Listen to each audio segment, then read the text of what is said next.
I'm happy to talk about today's topic, which is Ohev et Hamakom, loving God, which on the onset seems like quite a difficult topic actually when you think about it, because we're dealing with our Creator who is intangible. There's no way we can just touch God. We cannot pick up a phone and call God and have a conversation. We seemingly have no direct interaction with God through everything that we do, like we do with one another. And God is a being that is so vastly beyond our realm and beyond our comprehension that in itself it's difficult to understand God to begin with, let alone to have a relationship and love of God. So one of the big questions obviously is, how do we create this love of God? What are things that we can do? Other religions, and we see this in the Torah, we see this in the Gemara all the time, other religions and ways of worshipping their gods was to actually physically create a representation of a deity, of a god. And we see there were many forms of that, and we obviously don't subscribe to that.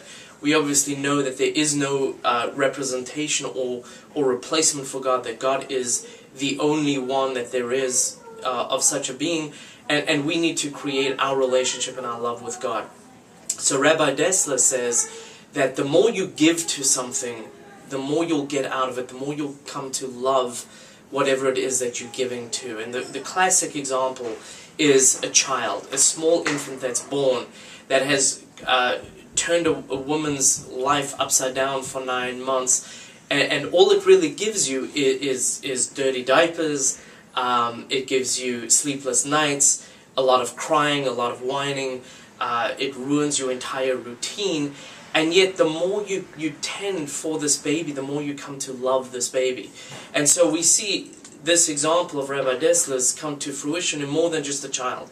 We see it with our relationship with a true friend or with a spouse. And we see the more that we give to that relationship, the more that relationship means to us, the more we will get out of that relationship.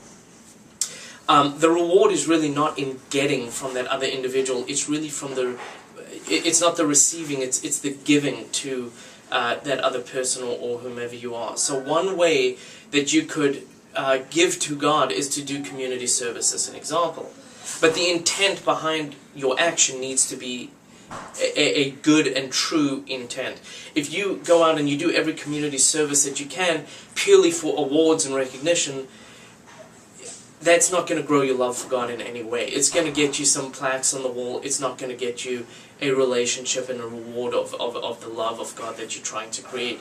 However, if you go out with the true intent of doing God's will, that's a whole different approach of how you are giving of yourself, and that will come to fruition in the way of more love for God. Another way is davening. If you truly daven with kavanah and you're not thinking about everything else that's going on, but you're thinking about your words and your interaction with God through your davening, that will create more love for God. Another way that you can, which is the classic way, obviously, is the learning of Torah. In our community, thank God, there is an enormous amount through the synagogues, through the school, through the Kollel Metzion, everything. We see a lot of opportunity within that.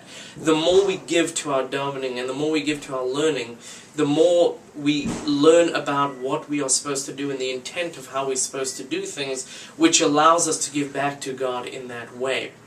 So an unsolicited plug for learning, obviously, is Rabbi Feigenbaum's Lunch and Learn, which still has a few open spots, and all the other opportunities and classes that he gives would welcome another participant where you can give to God and learn and love, create your love a little bit more. Thank you.